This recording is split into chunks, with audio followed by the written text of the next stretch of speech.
Mon Jésus, serais-je saisi par la peur? Devant toi resterai-je debout? Vais-je tomber sur mes genoux? Chanterai-je Alléluia? Est-ce que je pourrais te parler? Je ne peux m'imaginer. Je ne peux m'imaginer. Je ne peux m'imaginer le jour où tu viendras pour me retrouver debout devant toi. Je ne peux m'imaginer. Tout ce que je ferai sera de t'adorer pour l'éternité. Je ne peux m'imaginer. Je ne peux m'imaginer. Entouré par ta grandeur, mon cœur va-t-il frémir? Danserai-je pour toi, mon Jésus? Serais-je saisi par la peur? Devant toi resterai-je debout? Vais-je tomber sur mes genoux? Chanterai-je Alléluia? Est-ce que je pourrais te parler? Entouré par ta grandeur, mon cœur va-t-il frémir? Danserai-je pour toi, mon Jésus? Serais-je saisi par la peur? Devant toi resterai-je debout? Vais-je tomber sur mes genoux? Chanterai-je Alléluia? Est-ce que je pourrais te parler? Entouré par ta grandeur, mon cœur va-t-il frémir? Danserai-je pour toi, mon Jésus? Serais-je saisi par la peur? Devant toi resterai-je debout? Vais-je tomber sur mes genoux? Chanterai-je Alléluia? Est-ce que je pourrais te parler? Je ne peux m'imaginer. Je ne peux m'imaginer. Je ne peux m'imaginer. Je ne peux m'imaginer. Je ne peux m'imaginer. Je ne peux m'imaginer.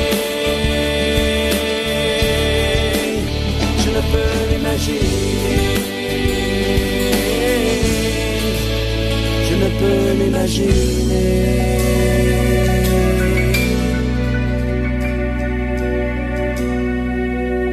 Je ne peux m'imaginer ce que ce sera quand je marcherai juste à tes côtés. Je ne peux m'imaginer. Je ne peux m'imaginer.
Bonsoir, bien-aimés dans le Seigneur, bonsoir amis auditeurs, il est 15h30, nous sommes, ou alors, plus mieux dire, vous êtes connectés sur les programmes du département d'appui aux étrangers et nous sommes le ministère Restauration localisé dans la région de Porto Alegre. Certainement, lorsque je parle du programme de département d'appui aux étrangers, alors pour ceux qui nous écoutent de l'extérieur, ils peuvent bien se poser la question de quel département il s'agit. Je voudrais tout simplement rappeler cet après-midi, peut-être pour ceux qui nous écoutent pour la première fois, mais pour les habitués, en réalité, ils savent que nous sommes localisés dans la région sud de Porto Alegre. Donc, c'est le ministère Restauration, une église pentecôtiste Assemblée de Dieu, dans la région sud du Brésil, plus particulièrement dans la ville de Porto Alegre. Donc, le siège international est localisé donc, à l'avenue Farrapos 312. Donc, si vous voulez entrer en contact, bien sûr, avec nous, si vous voulez participer à nos émissions, si vous voulez également participer à nos cultes que nous avons en différentes langues, en anglais, nous avons en langue anglaise, nous avons en langue française, en langue espagnole et bien entendu en langue portugaise. Donc, si vous êtes intéressé et que vous voulez bien sûr participer, alors je vais vous passer très rapidement les jours où vous pouvez être connecté pour pouvoir participer avec nous dans nos différentes programmations. Donc, le mardi, c'est-à-dire aujourd'hui, à 9 h, nous avons un programme en langue espagnole, sous la forme en réalité d'un culte. Et à partir de 15 h, c'est-à-dire à ce moment même, nous avons un programme en langue française. Et le vendredi matin, à partir de 9 h, également, nous avons un programme en langue espagnole. Et le samedi, nous avons l'étude biblique à partir de 9 h, de 9 h jusqu'à pratiquement 11 h. En langue française. Le dimanche matin, à partir de 9 h aussi, nous avons en langue anglaise l'étude biblique. Et après quoi, nous avons un programme en langue anglaise ou alors un culte également en langue anglaise. Donc, et le troisième dimanche du mois, dorénavant, nous aurons également un programme en langue espagnole, en fait, un culte en langue espagnole. Donc, je vous invite, bien aimés, à participer avec nous dans les différentes tranches d'heures que je viens de vous passer. Donc, et la totale liberté de pouvoir nous accompagner online. Bon, pour ceux qui sont au Brésil ou alors pour ceux qui sont dans la région du sud, Porto Alegre, ça sera avec beaucoup de plaisir et automatiquement de vous recevoir dans l'un de nos cultes, que ce soit en langue française, que ce soit en langue anglaise et en langue espagnole. Et pour ceux qui veulent nous accompagner en langue française ou en créole, également nous en avons un programme. Pas en réalité un programme, mais nous avons des cultes en langue française et en anglaise, mais cela n'est pas généralement transmis en direct. Donc nous, si vous voulez participer, c'est dans la région nord du Porto Alegre, Sarandi. Donc ça c'est la Grèce, si vous voulez donc participer avec nous. Nous serons très heureux de vous accueillir. Nous serons très heureux de pouvoir partager donc la parole de Dieu avec vous.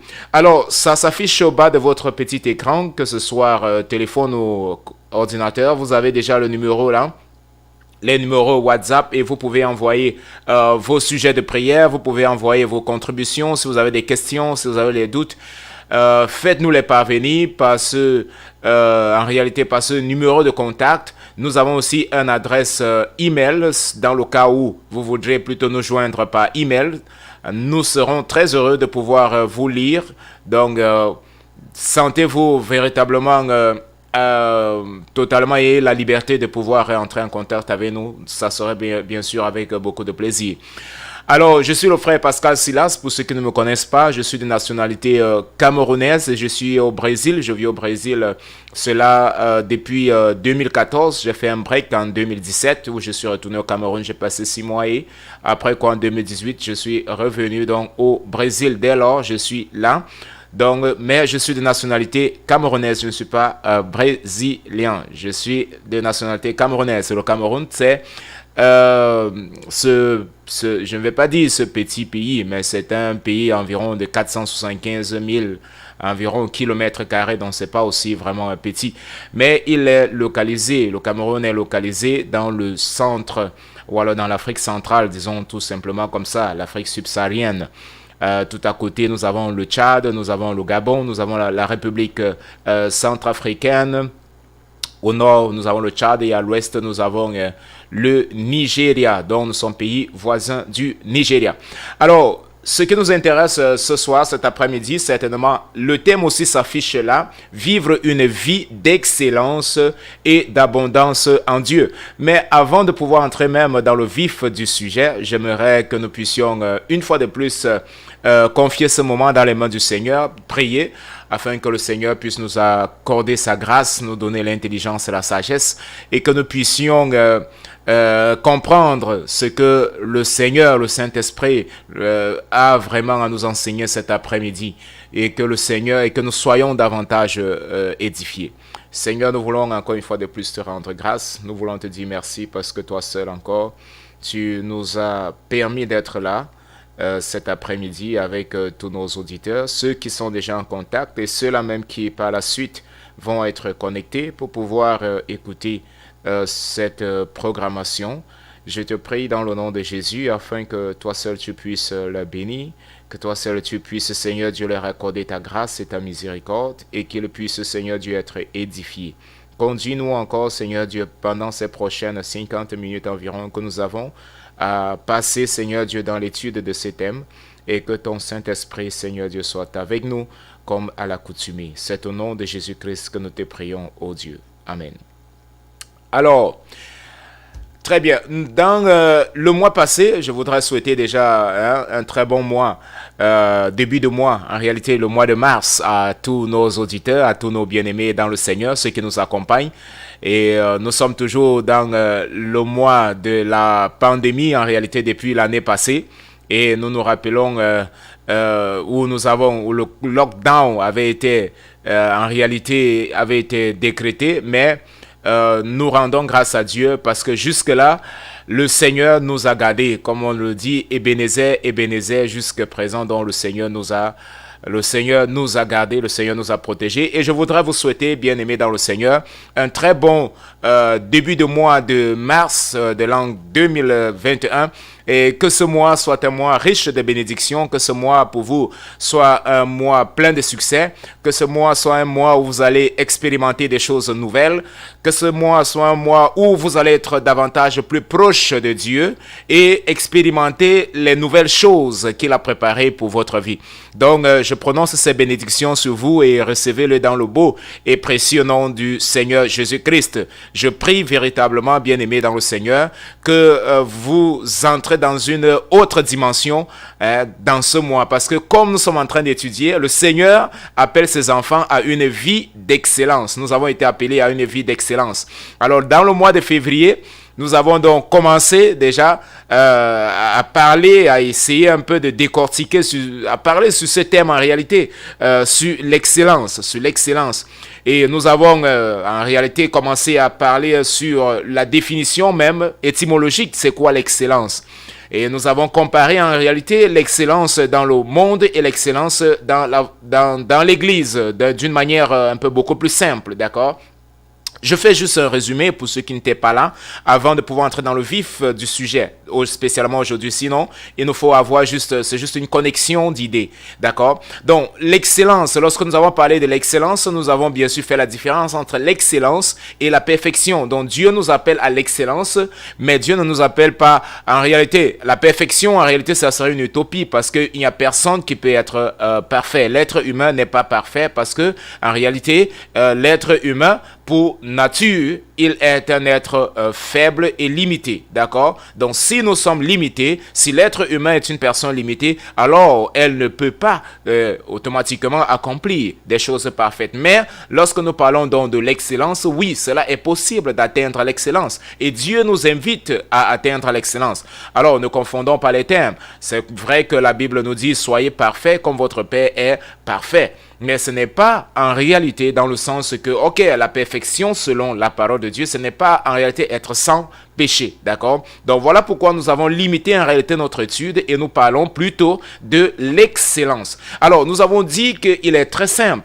Dans le monde, il n'y a aucun entrepreneur qui peut avoir son entreprise et elle dit, ok, j'ai juste besoin des personnes moyennes qui vont travailler dans mon entreprise. Cela n'a aucun sens parce qu'en réalité, il a besoin des gens qui sont compétents, il a besoin des gens qui sont excellents. Il a besoin des personnes qui vont lui apporter de la plus-value. Alors, il a besoin que son entreprise grandisse. Alors, s'il a besoin que son entreprise grandisse, il en va de soi qu'il va être rigoureux dans la manière de sélectionner ses employeurs. Alors, les critères de sélection de ses employeurs, il est tout à fait naturel que ces critères également soient basés sur l'excellence, soient basés en réalité sur l'objectif qu'il voudrait que son entreprise atteigne. D'accord? Alors, il n'aimerait pas, s'il aimerait bien sûr que son entreprise soit une entreprise qui d'ici 1, 2 ou 3 ans soit une entreprise qui excelle dans le domaine ou alors dans la production, je sais pas moi, si c'est la production peut-être d'un produit, alors il doit automatiquement rechercher aussi des personnes qui sont excellentes, des personnes qui sont capacitées, des personnes aussi qui vont apporter le résultat conséquent, autant pour moi. Donc, il est très très important. Dans le monde, cela est clair. Donc un entrepreneur ne va pas rechercher une personne qui n'a pas, en réalité, qui ne recherche pas de l'excellence dans sa propre vie. Donc, si j'ai besoin de recruter, si même vous avez votre entreprise, je pense que cela sera normal. On ne va pas, parce qu'il y a beaucoup de gens qui confondent des choses, d'accord? Donc, beaucoup de personnes sont limitées et pensent que, oh bon, voilà, ok, je suis simplement un travailleur moyen. Si tu es un travailleur moyen, tu auras également des problèmes à pouvoir rencontrer ou alors à pouvoir avoir un emploi. Alors, de la même manière, comme nous avons parlé de l'excellence dans le monde, qui est quelque chose qui est recherché, qui est une qualité qui est recherchée pour n'importe quel entrepreneur et dans n'importe quel domaine de la vie, que ce soit dans la fonction publique, que ce soit dans le privé encore même beaucoup plus, parce que là-bas c'est la compétition, d'accord? Là-bas c'est la compétition. Je veux que mon entreprise excelle, je veux que mon entreprise soit vue, je veux que mon entreprise apparaît. Je veux que mon entreprise, en réalité, elle soit, d'ici 10 ans, elle puisse atteindre, par exemple, ce capital. Il faut le dire ainsi. Alors, j'ai besoin, en conséquence, des personnes qui vont me conduire à cela. J'ai besoin des personnes qui vont travailler sans relâche. J'ai besoin des personnes qui vont donner le meilleur de soi. Donc, être une personne excellente, ce n'est pas être un dieu, mais c'est être une personne qui va au-delà de la moyenne, qui recherche à évoluer, qui est en permanence d'une activité de croissance. Ça, c'est ce que, basiquement, nous avons vu précédemment. Alors, nous avons également parlé de ces deux références, d'accord? Nous avons vu dans le monde, nous avons vu un nombre de citations, mais nous sommes revenus beaucoup plus dans le contexte chrétien. Parce que je sais que lorsque je parle dans le contexte mondain, alors beaucoup de personnes vont me dire, oh bon, bien sûr, il en va de soi que, ok, on puisse rechercher de l'excellence dans le monde parce qu'on voit une récompense matérielle, alors il y aura une augmentation de salaire, alors il y aura une prime. Oui, ça c'est la conséquence dans le monde et cela c'est une bonne chose, d'accord? Qu'une personne puisse avoir une augmentation de salaire, ça c'est quelque chose de tout à fait naturel pour quelqu'un qui recherche l'excellence. Alors, mais la difficulté que beaucoup de chrétiens ont souvent, c'est la recherche de l'excellence au sein de la communauté, la recherche de l'excellence au sein de l'église. Donc, une église également est appelée à exceller. Et l'église, en réalité, est composée de l'ensemble de ses membres. Donc, et si on n'a pas des membres qui recherchent l'excellence, alors l'église ne va jamais parvenir à l'excellence. Alors, bien sûr que la manière dont le chrétien recherche l'excellence n'est pas de la même manière que, par exemple, une personne recherche l'excellence dans le monde. Dans le monde, l'excellence est basée, par exemple, sur la compétition.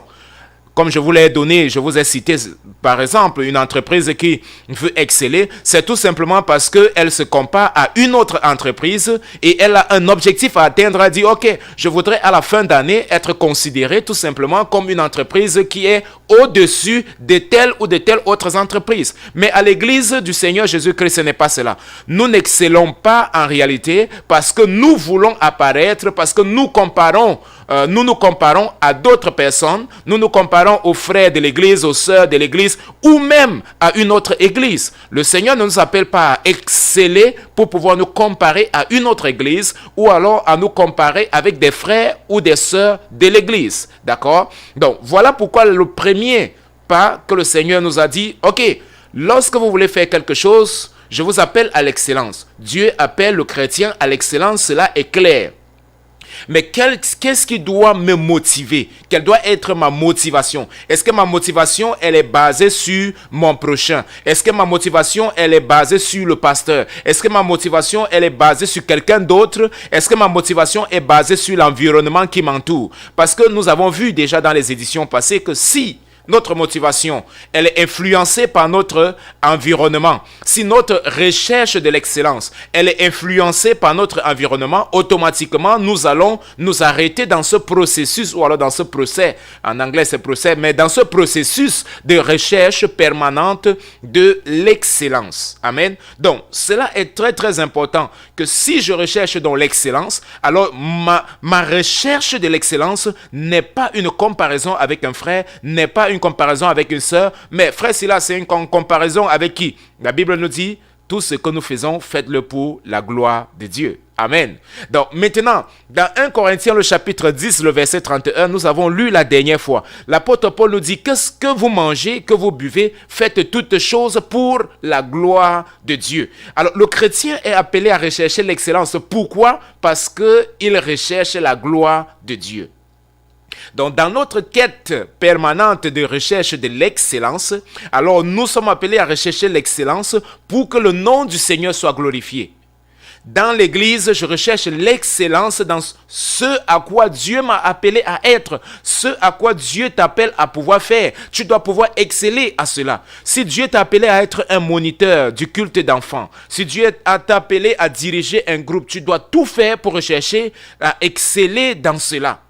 Malheureusement, cela est un peu beaucoup plus triste parce que quel est souvent le véritable problème? Des gens dans l'église particulièrement, parce qu'il n'y a pas une récompense en termes de salaire. D'accord? Parce que nous travaillons, si la Bible nous dit que nous devons faire pour la gloire de Dieu, il en va de soi que quand c'est pour la gloire de Dieu et non pas notre gloire, alors la chair qui, en réalité, elle veut toujours recevoir quelque chose en récompense parce que c'est notre nature.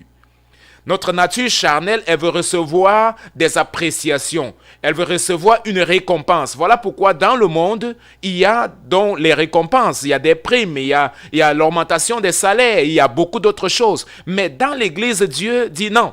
Tout ce que tu dois faire, ça doit être pour ma gloire. Et comme c'est pour la gloire de Dieu, alors le chrétien peut être limité parce qu'il dit bon, c'est pour la gloire de Dieu, je ne reçois en réalité rien. Bien que la Bible nous dit, ok, travaillez pour des trésors qui sont dans le ciel.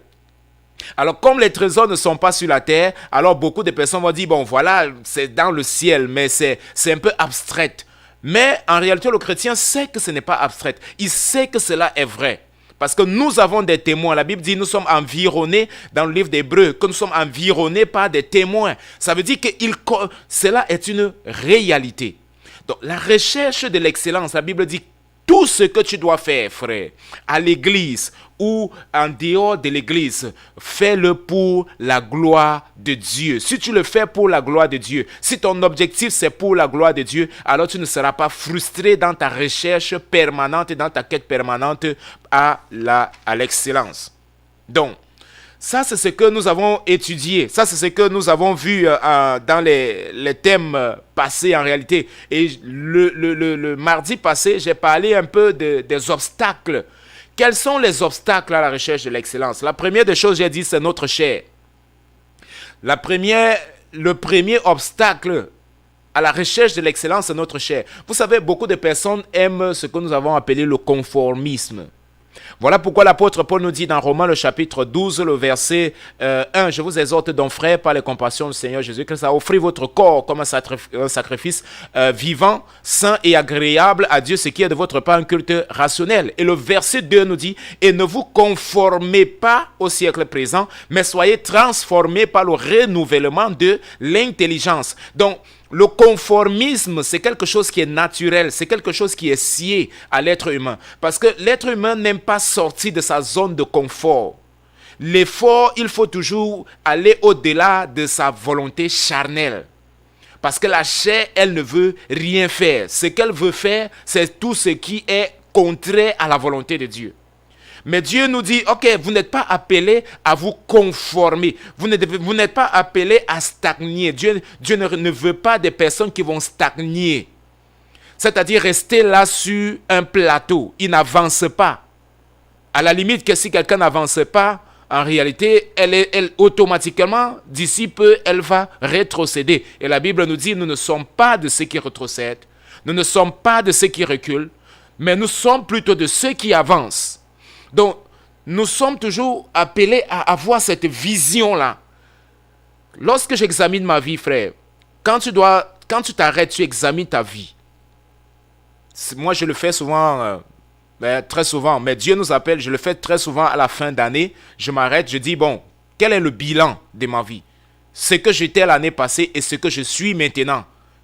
Est-ce qu'il y a une chose qui a changé dans ma vie?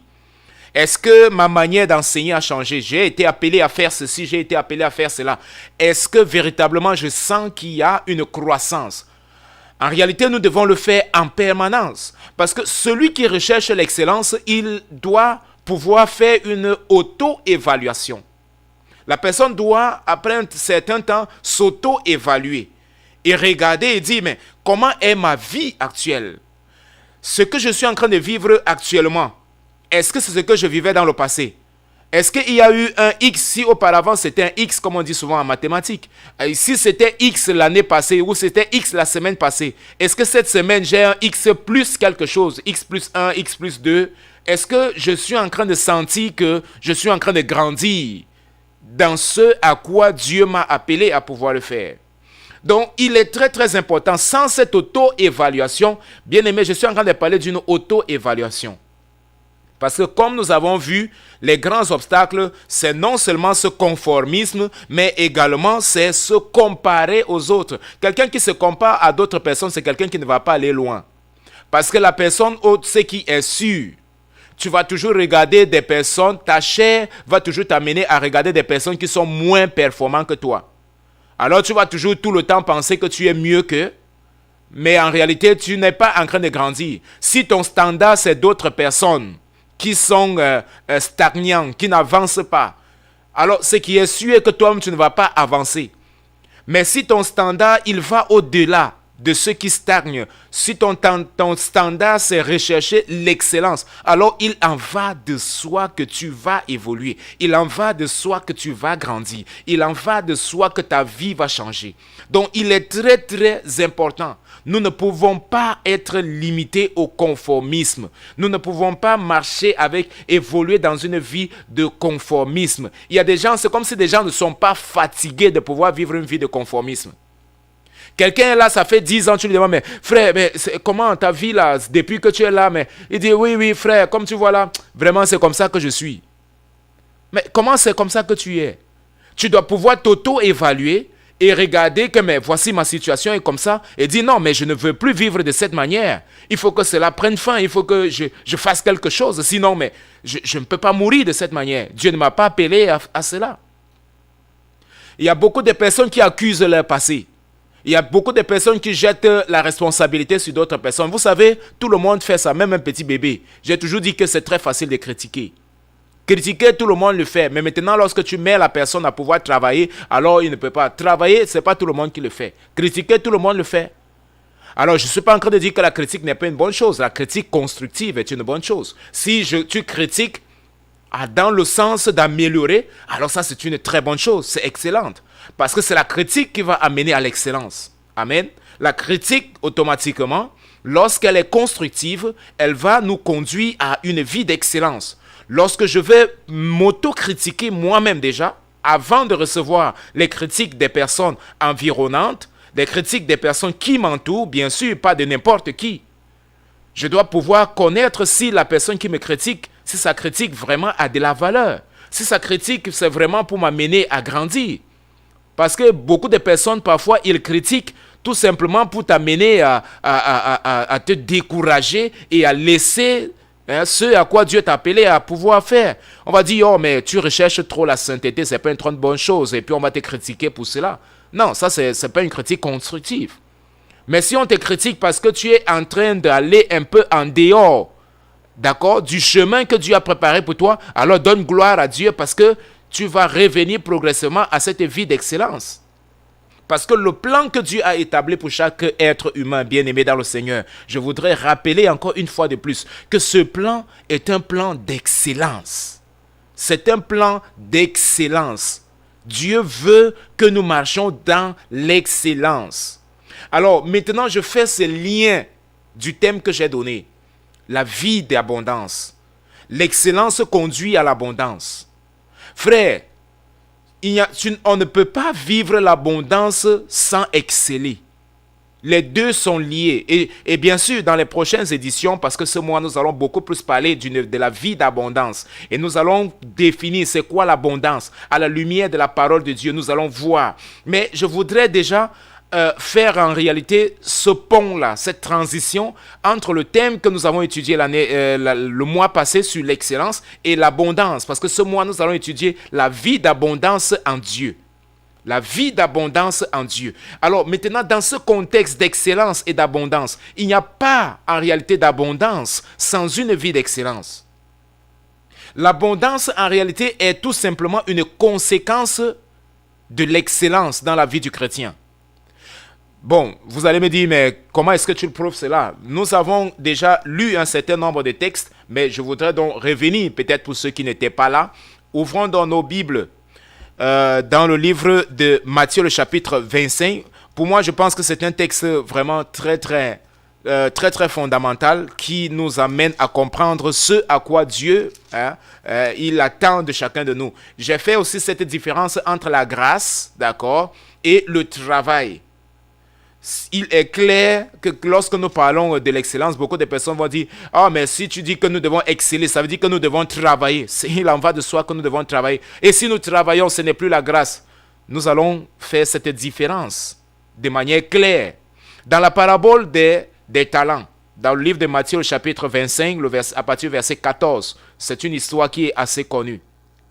C'est quoi la grâce? Bon, la grâce, comme nous le connaissons, c'est quelque chose qu'une personne ne mérite pas. La Bible nous dit que le maître, il a appelé ses 3 serviteurs.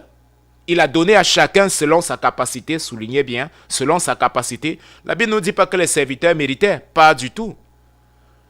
L'un a reçu 5, l'autre en a reçu 2 et l'autre a reçu 1. Ils ont reçu gratuitement. C'est ça la grâce. Les 3 ont reçu la grâce, la faveur du maître. Le maître les a donnés. Le maître a dit, ok, je vous donne cela, je vous donne ces 5 talents, je te donne 5 talents, à toi je te donne 2, à toi je te donne 1. Ça c'est la faveur. Faveur qui est imméritée, comme on dit. Ils n'ont pas mérité de recevoir ces talents. Ça c'est la grâce. Mais où est donc le différentiel? D'où vient donc je veux dire, comment est-ce qu'ils se sont démarqués? Comment est-ce qu'on parvient à découvrir qui a excellé et qui n'a pas excellé? Il en va de soi. La Bible nous dit celui qui a reçu 5, il a multiplié et il a trouvé, il a pu avoir 5 autres et il en avait 10. Il a multiplié son talent. Il a multiplié ses talents. Celui qui a reçu 2, il a multiplié par 2 également. Il a eu 4. Mais celui qui avait reçu 1, qu'est-ce qu'il a fait de la grâce? Il a reçu la grâce en vain. Il a reçu la grâce en vain. Ça, c'est ce qu'on appelle justement recevoir de la grâce en vain. Il n'a pas multiplié le talent. Il n'a pas voulu exceller. Regardez ce que la Bible nous dit. La Bible nous dit, pour les 2 autres serviteurs, lorsque le maître est revenu, la Bible nous dit que le maître dit « bon » et « fidèle serviteur », 2 qualificatifs.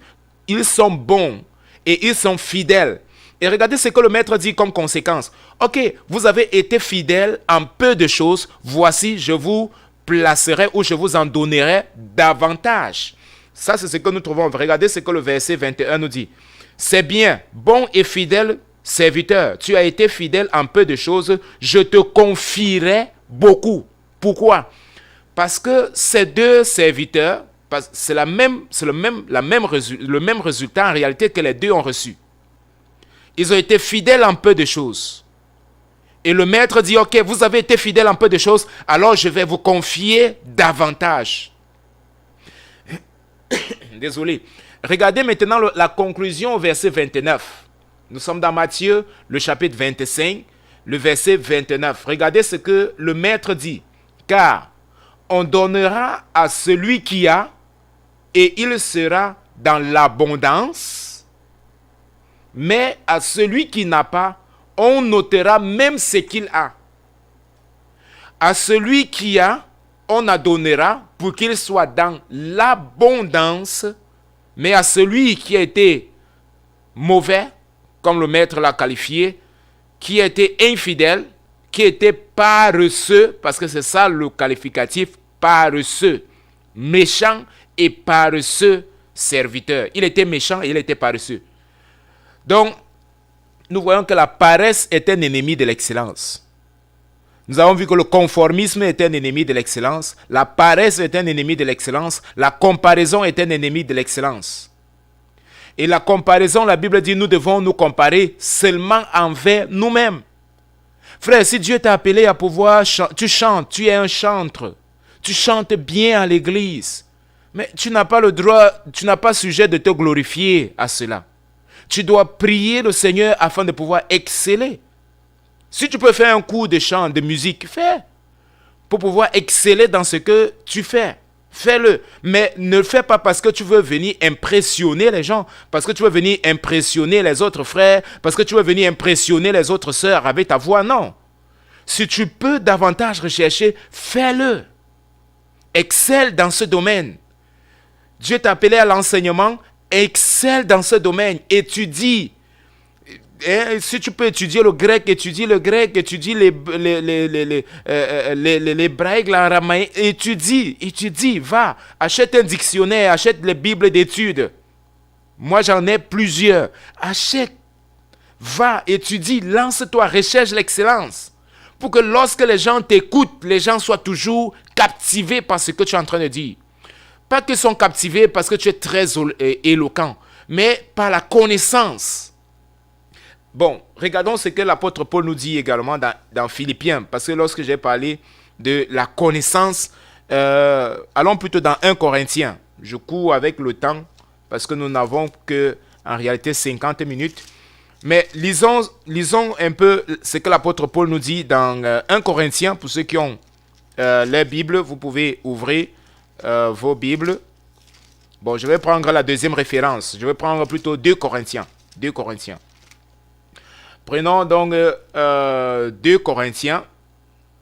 Pour ceux qui ont la Bible, vous pouvez ouvrir votre Bible dans le livre de 2 Corinthiens où l'apôtre Paul il fait une observation très très importante. Chapitre 8, verset 7. Chapitre 8, verset 7. De même que vous excellez en toutes choses. De même que vous excellez en toutes choses. Maintenant, il nous dit,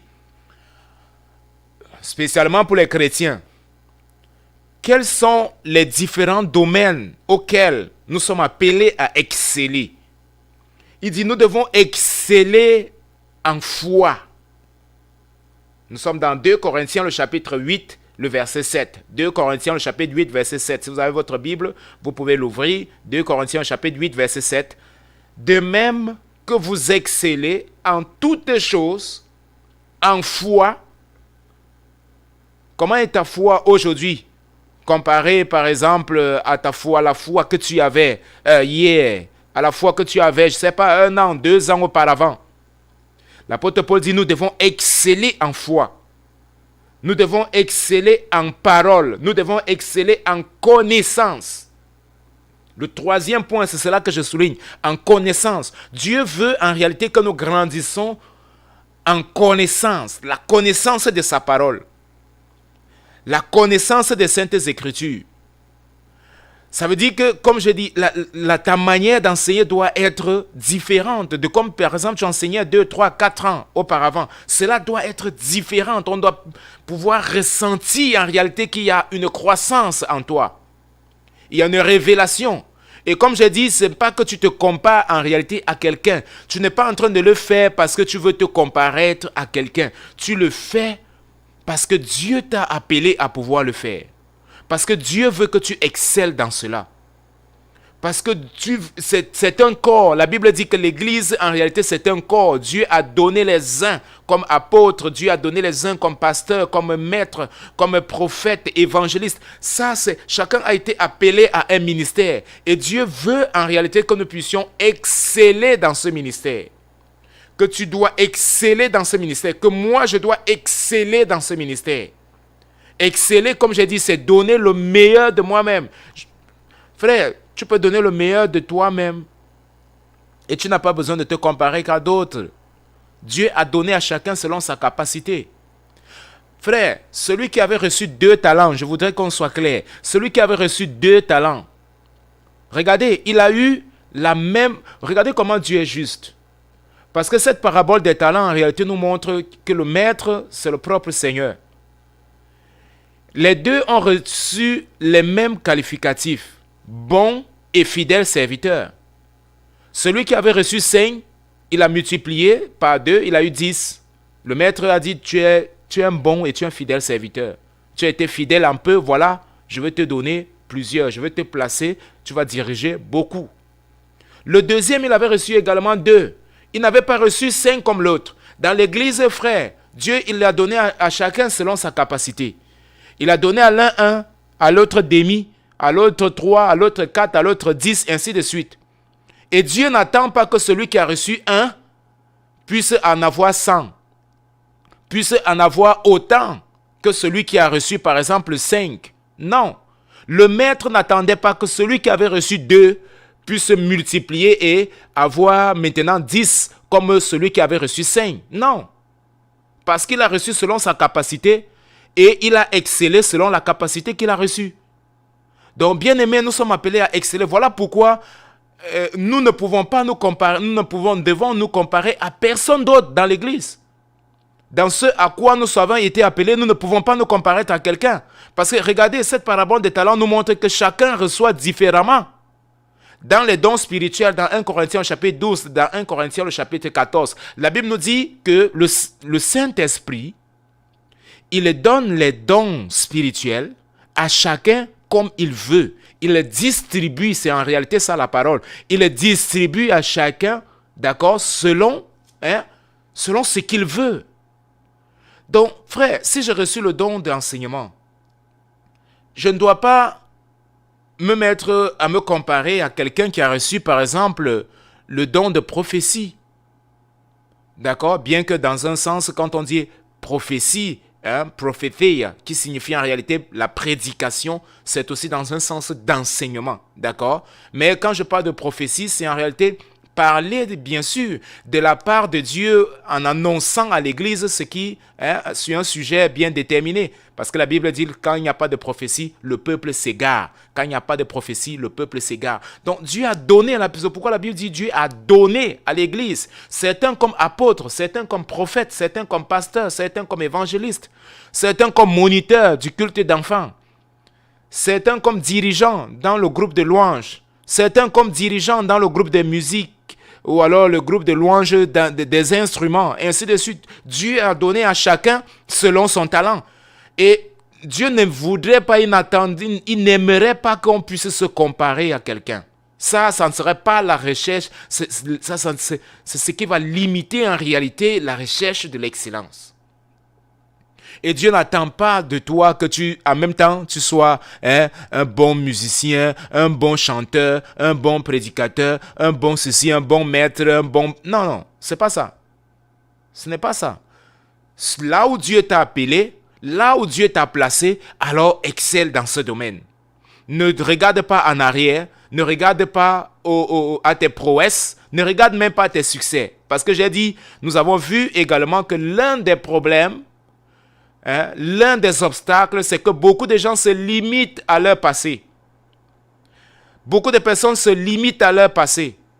Ils disent, oh ok, voilà mes échecs passés. Si tu regardes à tes échecs, tu ne vas jamais évoluer. Ah, ça n'a pas marché hier. Oui, ce n'est pas parce que ça n'a pas marché hier que ça ne va pas marcher aujourd'hui. Il faut savoir tout simplement pourquoi est-ce que ça n'a pas marché hier. Comment est-ce que je peux améliorer pour que ça marche aujourd'hui? Est-ce que c'est la volonté de Dieu? Bien entendu, lorsque tu es convaincu que c'est la volonté de Dieu pour ta vie, alors tu dois pouvoir persévérer. Il y a de la persévérance dans la recherche de l'excellence. Donc ça, c'est généralement une limite. La question donc que l'on se pose, le Seigneur Jésus l'a dit, pour sortir, dans Jean le chapitre 10, le verset 10. Je suis venu afin que mes brebis aient la vie et qu'elle ait en abondance. Donc Dieu nous appelle à une vie d'excellence. L'excellence va produire l'abondance.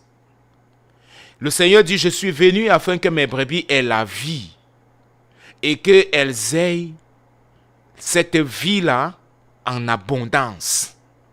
Dieu veut que nous puissions vivre une vie d'abondance. Dieu veut que tu vives une vie d'abondance. Dieu veut que tu vives une vie d'abondance. Dans ta recherche de l'excellence, ta recherche de l'excellence va te conduire jour après jour à l'abondance, selon Dieu, pas l'abondance selon les hommes. Nous avons vu l'apôtre Paul, il nous dit, quel est le chemin en réalité? Quel est ce chemin-là qui nous conduit à l'abondance? Le chemin qui va nous conduire, le chemin qui va te conduire à l'abondance, c'est ce chemin-ci. Philippiens le chapitre 3, le verset 12. Philippiens le chapitre 3, le verset 12. L'apôtre Paul nous dit ceci, ce n'est pas que j'ai déjà remporté le prix.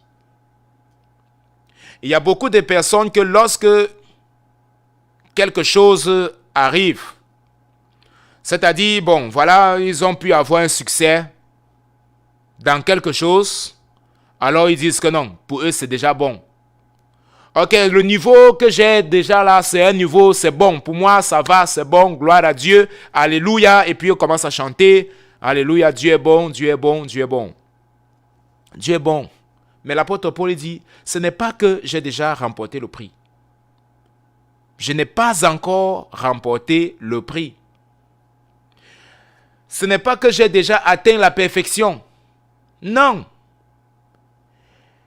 Mais je cours pour tâcher de le saisir. L'apôtre Paul dit, je cours pour tâcher de le saisir. Frère, quelqu'un qui court n'est pas quelqu'un qui regarde en arrière. Quelqu'un qui court, c'est quelqu'un qui avance. C'est quelqu'un qui ne regarde pas à son passé. Il dit, je cours pour pouvoir tâcher de le saisir, puisque moi aussi, j'ai été saisi par Jésus-Christ. Frère, je ne pense pas l'avoir saisi. C'est important parce que ici, dans le verset 12, l'apôtre Paul, en réalité, il dit que, frère, ce n'est pas que je suis déjà arrivé. Dans le verset 13, il rappelle, frère, c'est que je ne suis pas encore arrivé. Je me pose la question, est-ce que vous avez posé la question, pourquoi à 2 reprises, l'apôtre Paul dit, je ne suis pas encore, je ne suis pas encore, je n'ai pas encore eu, je n'ai pas encore atteint. Pourquoi est-ce qu'il dit cela? Parce qu'il sait qu'il y a un obstacle qui est à l'intérieur de lui-même, qui voudrait lui montrer en réalité qu'il a déjà atteint. Ce premier obstacle, c'est sa propre chair. Pour lui dire que regarde comment tu es au devant et les autres sont derrière. Regarde, tu ne penses pas que tu as déjà atteint le sommet? Mais à 2 reprises, il dit non. C'est comme s'il est en train de discuter avec lui-même. Et il est en train d'argumenter avec les frères. En train de leur dire, frères, je suis en train de vous dire, moi là qui vous parle, l'apôtre Paul, je ne pense pas encore l'avoir atteint. Je ne pense pas encore l'avoir saisi. Je ne pense pas que je suis déjà arrivé à la perfection. Je ne pense pas que j'ai déjà atteint l'excellence. Je ne pense pas que j'ai déjà atteint ce à quoi Dieu m'a véritablement appelé à atteindre, le palier où Dieu veut que j'arrive. Je ne pense pas que je l'ai déjà atteint. Voilà pourquoi il dit, oh, qu'est-ce que je fais donc? Comme je n'ai pas encore atteint, quelle est l'action que je dois mener? C'est une action qui est permanente, c'est une action qui est constante, c'est une action qui est progressive, c'est une action que je dois faire tout le temps. Il dit, mais je fais une chose. Une chose je fais. Il dit, c'est le concret. Frère, cela ne suffit pas de constater que vous n'avez pas encore atteint l'excellence et tout simplement vous morfondre et vous conformer. Il y a beaucoup de gens qui disent, bon, ok, je n'ai pas encore atteint, je ne suis pas encore arrivé, je ne suis pas encore ceci, je ne suis pas encore cela, je n'ai pas encore cette capacité. Oui, tu constates que tu n'as pas encore cette capacité, mais qu'est-ce que tu fais? Il y a une action à mener. Cela ne suffit pas tout simplement de dire que je n'ai pas encore, je n'ai pas encore, je n'ai pas encore, je vois que je ne suis pas encore ceci, je n'ai pas encore atteint tel niveau, je ne suis pas encore formé dans tel domaine, je n'ai pas encore acquis la connaissance dans tel domaine. C'est une bonne chose de pouvoir constater que tu n'as pas encore atteint cette connaissance que tu voudrais atteindre ou alors que Dieu t'a appelé à atteindre, mais quelle est l'action que tu produis? Le constat doit t'amener à une action. S'il n'y a pas d'action, alors le constat n'a servi à rien. Le constat, c'est la première étape. Il est important de constater que bon, voilà la situation où je suis. La situation où je suis, je ne peux pas encore dire que j'ai déjà atteint. La situation où je suis, je sais qu'il y a encore beaucoup de choses que je peux faire. Je sais que Dieu m'a appelé encore à beaucoup d'autres choses. Alors, qu'est-ce que je fais de manière pratique? Ça doit être pratique, ce n'est pas de la théorie, ce n'est pas simplement constater, mais qu'est-ce que je fais? Bon, avant de pouvoir venir, je prends les questions qu'il y en a ici. Comment peut-on travailler un talent sans avoir un espace propice? Ou comment peut-on reconnaître un don de Dieu? Ok. Comment est-ce qu'on peut reconnaître un don? Comment on peut reconnaître un don de Dieu? Et également, comment on peut travailler si on n'a pas un espace propice? Frère, la première des choses pour reconnaître un don, il faut prier. Il faut prier, il faut demander au Seigneur, d'abord, Seigneur, qu'est-ce que tu m'as appelé à véritablement faire? Parce que dans l'église, Dieu a appelé chacun de nous à pouvoir faire quelque chose. Tu n'as pas été sauvé pour ne rien faire. Nous tous, nous avons été sauvés pour pouvoir être ces missionnaires-là. Participer justement à ce que les âmes puissent recevoir l'évangile, la bonne nouvelle. Donc, tu dois prier, demander au Seigneur, quel est le ministère que tu m'appelles à pouvoir servir? Est-ce que c'est dans la louange et l'adoration? Est-ce que c'est dans le groupe même de prière? Est-ce que c'est, je ne sais pas moi, c'est dans l'enseignement? Ainsi de suite. Est-ce que c'est dans la prédication? Je ne suis pas en train de dire, nous tous, nous avons été appelés à faire tout cela à la fois. Non. Ça serait du activisme. Tu vas tomber dans l'activisme et tu ne vas exceller nulle part. C'est difficile, c'est impossible que quelqu'un puisse exceller dans tous ces domaines-là. Voilà pourquoi la Bible dit que Dieu a donné à l'Église les uns comme ceci, les autres comme ceci, ainsi de suite, à chacun.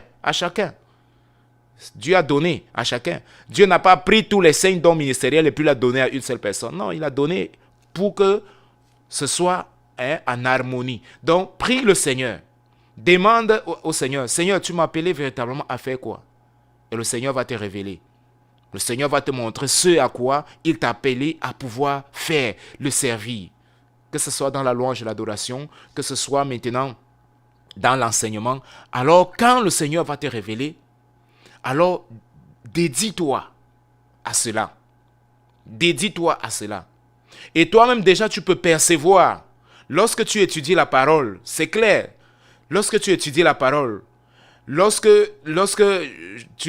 peut-être tu chantes, lorsque tu loues le Seigneur, ainsi de suite, il y a une certaine manifestation en toi qui va facilement te conduire à pouvoir choisir, à dire que non, véritablement, je vois que Dieu m'a appelé à pouvoir faire ceci. La deuxième des choses, c'est que automatiquement, après avoir prié, tu dois demander l'aide, le conseil de tes leaders. Tu as tes pasteurs, d'accord? Tu es dans une église qui craint le Seigneur, qui prêche la sainte doctrine. Alors, tu parles à tes leaders. Tu dis, voilà, j'ai peut-être des doutes. Alors, voilà, je ne sais pas. Alors, ton leader peut également t'orienter, t'aider dans la prière et t'orienter sur ce à quoi est-ce que Dieu t'a appelé à pouvoir le faire. Si tu ne l'as pas encore détecté. Parfois, c'est déjà évident, c'est là.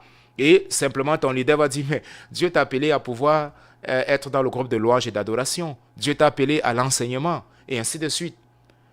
Donc, et aussi, tu peux observer tout simplement comment est-ce que tu te sens lorsque tu participes au moment d'enseignement. Est-ce que tu vois que ton cœur, est-ce que tu vois l'Esprit de Dieu confirmer en toi cette flamme-là? Est-ce que tu as du plaisir à pouvoir passer des heures, des heures, des heures dans la prière? Alors Dieu t'a appelé au ministère de la prière. Nous tous, nous sommes appelés à prier, bien sûr. Mais il y a ceux qui prient, que c'est un ministère, qu'ils prient. Ils peuvent passer des heures et des heures, des heures, des heures dans la prière. Donc Dieu les impulsionne dans la prière. Et pour certains, c'est dans la louange. Pour certains, c'est dans la parole. Elles peuvent passer, des personnes, elles peuvent passer des heures, des heures, des heures à étudier, à étudier, à étudier. Alors Dieu les a appelés à cela. Ça peut juste être plus, ça sera plus facile tout simplement de pouvoir confirmer et dire que bon, voilà, Dieu t'a appelé à pouvoir faire ceci, ça sera plus facile. Alors, si tu n'as pas d'espace, non, je pense qu'il y a de l'espace. Si tu es dans une église qui sert le Seigneur, si tu es dans une église qui prêche la sainte doctrine, si tu es dans une église qui a compris en réalité que nous sommes un corps. Nous sommes un corps à l'église. Nous sommes un corps et que Dieu a donné un talent à chaque personne. Alors je pense que tu auras de l'espace. Il y aura de l'espace pour... Il y a l'espace pour tout le monde à l'église. Il y a l'espace pour tout le monde. Il faut prier le Seigneur et demander et converser avec tes leaders. Et il faut être patiente. D'accord? Il faut être patiente. Parce que si ton leader te dit, attends, ne deviens pas en colère, ne sois pas en colère et dis, oh ben voilà, je suis depuis ici là dans ce ministère, ça fait, je ne sais pas moi, 3 ans, et puis on ne m'a pas donné l'opportunité. Non, pas du tout. Si Dieu véritablement t'a appelé à pouvoir le servir dans ce ministère, dans la louange et dans l'adoration, alors tu n'as pas à te préoccuper. Le Seigneur lui-même va ouvrir les portes. Parce que ce n'est pas par la force. Non. Ce n'est pas par la puissance. Non. Mais c'est par l'Esprit du Seigneur. Ça, c'est ce que la Bible nous dit. Ce n'est pas par la force. Ce n'est pas par la capacité intellectuelle. Ce n'est pas en faisant les mouvements, les murmures. Ne murmure pas. Ne sois pas quelqu'un qui va murmurer. Parce que quand tu vas commencer à murmurer, qu'est-ce qui se passe? Tu vas rendre triste le Saint-Esprit de Dieu en toi. Et malheureusement, tu ne vas pas parvenir à exercer le don que Dieu a mis en toi. Moi, il y a des endroits où je suis arrivé et puis j'ai dû attendre. J'ai attendu pendant le temps pour pouvoir déjà même observer comment est-ce que les choses fonctionnent à l'église et attendre le moment de Dieu. Frères, sœurs, il faut toujours savoir une chose. Dieu, regardez, lorsque Dieu a appelé l'apôtre Paul, vous savez combien de temps il a passé avant de pouvoir commencer à prêcher l'apôtre des gentils, comme on l'appelle. Vous savez combien de temps? Quand il était converti sur le chemin de Damas, qu'est-ce qui s'est passé? Il a voulu immédiatement commencer à servir, à prêcher à Damas. Qu'est-ce qui s'est passé? On a même voulu le lapider. Il est sorti de Damas comment? Sous un panier, on l'a mis dans un panier, on l'a fait passer par les murs pour qu'il puisse fuir. Et c'est alors qu'il est allé dans le désert. Il a passé pratiquement 3 ans en apprenant avec Dieu. 3 ans. Alors que Dieu l'avait parlé 3 ans auparavant. Lui a dit que ok, je t'ai appelé à être un apôtre. Mais il a dû attendre 3 ans avant donc de commencer à prêcher l'évangile. Donc il y a toujours un temps pour Dieu.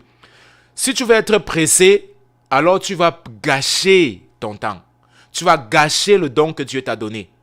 Attends le temps de Dieu. Le temps de Dieu, c'est le meilleur temps. C'est le meilleur moment pour pouvoir le servir. Prends le temps de pouvoir étudier. Prends le temps de pouvoir te préparer. Alors, le moment va venir où Dieu va te dire, ok, vous vous rappelez de ce qui s'est passé dans Actes des Apôtres, le chapitre 13. La Bible nous dit que c'est maintenant au cours d'un moment de jeûne, de prière, que Dieu suscite un prophète et il prophétise. Et il dit maintenant, mettez à part Paul et Barnabé pour l'œuvre à laquelle je l'ai appelé. Mais l'apôtre Paul pouvait dire, mais Seigneur, ça fait 3 ans et demi que j'attends cela. Le temps de Dieu, c'est le meilleur moment, frère. Donc, si tu es dans une église, Dieu t'a appelé, tu sais que Dieu t'a appelé, recherche l'excellence dans ce que Dieu t'a appelé. Frère, pour rechercher l'excellence, tu n'as pas besoin forcément d'être vu. Tu n'as pas besoin d'être forcément au-devant de la scène, de diriger le culte pour rechercher l'excellence, pour que les gens puissent noter. Non. Tu peux rechercher l'excellence sans être vu, sans apparaître même à l'église. Le jour où maintenant où Dieu va te dire, ok, il va parler à tes leaders. Il va dire, voici venu le moment où je veux que ma servante, ma fille, soit mise au devant de la scène. Alors, qu'est-ce qui va se passer? Tu vas être mise au devant de la scène et les gens vont être émerveillés par ce que Dieu va réaliser dans ta vie. Donc, voilà ce que je peux te dire, c'est Berthude. Et je voudrais, malheureusement, le temps ne nous permet pas d'aller au-delà. Mais je vous donne rendez-vous déjà le mardi prochain pour que nous puissions continuer dans ce thème.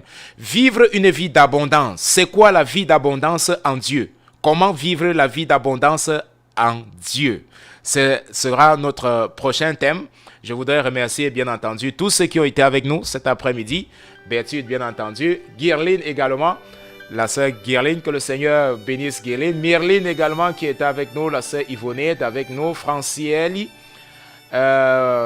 Malante également qui a été avec nous. Que le Seigneur bénisse donc tous nos éditeurs. Pedro également, Pedro Wolf également était avec nous.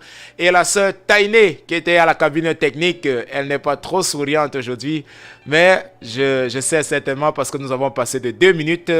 Nous remercions tous nos auditeurs. Seigneur, je te prie afin que tu bénisses tous nos auditeurs, que tu bénisses également la sœur Tainé, que nous puissions nous retrouver encore le mardi prochain sous ta grâce. Et bénis Seigneur Dieu nos auditeurs, tous ceux-là qui vont également participer, qui vont voir ce programme, même bien lorsque cela sera terminé. Béni sois-tu dans le nom de Jésus. Amen. Ok, merci. Il est 16h30. Je vous donne rendez-vous le mardi prochain lorsqu'il sera 15h30. Que le Seigneur vous bénisse. Lorsque ton visage sera devant moi, je ne peux m'imaginer. Je ne peux m'imaginer.